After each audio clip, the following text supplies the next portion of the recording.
கவர்னரை பார்க்க அம்மா கிளம்புறாங்க. மினிஸ்டர்ஸ் லிஸ்ட்டு, கேபினட் லிஸ்ட்டை எடுத்துக்கிட்டு புறப்பட போகிறாங்க. யாருக்கு என்னென்ன துறை எல்லாம் போட்டாச்சு. பூஜை ரூமில் வச்சு கொண்டு வந்து கொடுத்து கையெழுத்து போட்டு கவர்லையும் போட்டாச்சு. இன்னும் 10 நிமிஷத்தில் அம்மா புறப்படணும். எனக்கு தெரியும் வேறு பேர் இல்லைன்னு. உக்காந்தேன் பக்கத்தில். எல்லாம் ரைட்டு, நல்லதோ கெட்டதோ அவர் தலைவர்கிட்ட மேனேஜராக இருந்து அவருக்கு நம்பிக்கைக்கு உரிய கடைசி வரைக்கும் இருந்திருக்கார். உங்க மேல ஏதோ அவருக்கு ஒரு வருத்தம், நம்மளை விட சின்ன வயசு, இந்த அம்மா கட்சியில் மேலே வருது அப்படின்னு நினச்சிருக்கலாம். அது அவருடைய அறியாமைன்னு தான் சொல்லணும். ஆனால் இப்போ போய் நீங்கள் பொதுச் செயலாளர், நீங்கள் உங்களுக்கு விருப்பு வெறுப்பு, ஜாதி வெறுப்பு, இது எதுவுமே இருக்கக்கூடாது. நீங்கள் ஒரு பொதுச் செயலாளருங்கிறப்ப உங்களுக்கு எல்லாரும் ஒண்ணுதான். அதனால இதுல எனக்கு வருத்தம் இருக்கு. என்ன வருத்தம் சொல்லு? இல்ல, அவருக்கும் ஒரு மினிஸ்டர் கொடுக்கணும், அது முறை அப்படின்னு ஸ்ட்ராங்கா சொல்லிட்டு உட்கார்ந்து. ஆனா அம்மாவுக்கு என்னை பத்தி புரியும். எதுவும் அம்மாவோடைய நல்லதுக்கு தான் சொல்லுவேன், இந்த கட்சியோட நலனுக்கு சொல்லுவேன் அப்படிங்கிறது நல்லா தெரியும்.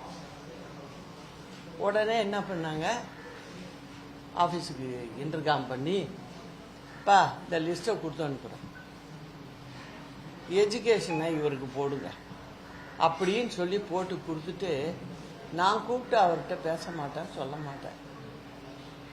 நீ கூப்பிட்டு வேணா பேசு. அந்த கோவம் தனியலை. அவங்க கவர்னர் மாளிகை போயிட்டாங்க. அதுக்கப்புறம் வீட்டிலேருந்து ஃபோன் பண்ணி சொல்லி அண்ணனை வீட்டுக்கு வர சொல்லுன்னு சொல்லி அவர்கிட்ட உட்காந்து 1/2 மணி நேரம் பேசினேன். அண்ணன், இந்த மாதிரி ஒரு வருத்தம் அம்மாவுக்கு இருக்கு மனசில், அதனால இப்போ உங்களுக்கு எஜுகேஷன் மினிஸ்டர் போட்டு எடுத்துட்டு போயிருக்காங்க. அதனால நீங்கள் பழசெல்லாம் மறந்துட்டு அவங்களுக்கு உதவியாக நீங்கள் அரசாங்கத்தில் மந்திரியாக இருந்து நல்லபடியாக இந்த அரசாங்கத்துக்கு நல்ல பேர் வர்றாப்புல செயல்படுங்கண்ணே, போரும் அப்படின்னு சொன்னேன். உடனே எந்திரிச்சு அவர் மனசே குத்திடுச்சு. ஏன்னா என்னுடைய கணவர் இவருக்கு இப்படி, அது ஏன்னா அம்மா கூட நாங்கள் பழகிறோன்னு. அதனால அவர் என்ன சொல்றாரு, அம்மா உங்களுக்கும் பர்சனலாக நான் சில தவறுகளை பண்ணிட்டேன், அம்மாவுக்கும் நான் பண்ணிட்டேன். ஆனால் நான் இப்போ இந்த மந்திரி வரும் நான் எதிர்பார்க்கவே இல்லை. அவரே ஸ்டன்னாகி நின்றுட்டார். அதனால நிச்சயம் நீங்கள் சொன்னபடி நான் நடந்துக்கோமா, ரொம்ப நன்றிம்மான்னு சொல்லிட்டு போனார். ஸோ அந்த மாதிரியெல்லாம் இந்த இயக்கத்தில் நான் செஞ்சவ எந்த வித பிரதிபலனையும் எதிர்பார்த்ததே கிடையாது. எனக்கு கண்ணுக்கு தெரியறது அம்மா மட்டும்தான். அவங்களுக்கு என்ன பிரச்சனை வந்தாலும் அதை நகர்த்தி அதை கரெக்டாக கொண்டு போகணும் அப்படிங்கிறத மட்டும்தான் என்னுடைய வேலையாக நான் பார்த்துக்கிட்டு இருந்தேன். அதனால தான் இப்போ நடக்கிறதெல்லாம் பார்த்ததும் ரொம்ப மனசு புண்பட்டு போயிருந்தது. அதுக்கு இன்னைக்கு மற்றவங்களும் வெளிப்படையாக பேசி சொல்லிட்டாங்க. சொன்னது நல்லது. அதனால எல்லாரும் ஒற்றுமையாக இருந்து செயல்படணுங்கிறது தான் என்னோட ஆசை. அதுக்கு நான் முழுமையாக யாரையும் வெறுக்கவோ இல்லை எல்லாரையும் அணைச்சி போகணும்னு நினைக்கிறவ.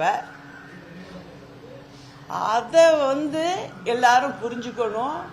இந்த இயக்கத்தோடைய பாரம்பரியத்தை புரிஞ்சுக்கணும். யாருனால தொடங்கப்பட்டது, யாருனால வளர்க்கப்பட்டது,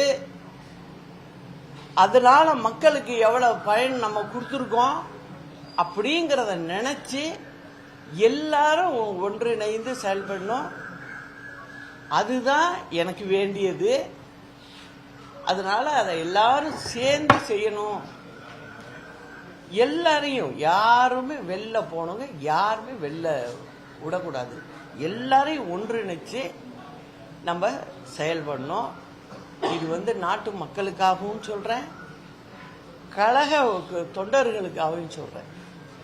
அதனால எல்லாரும் ஒருங்கிணைங்கிறது தான் இது வழியாகவும் நான் சொல்லிக்கிறேன்.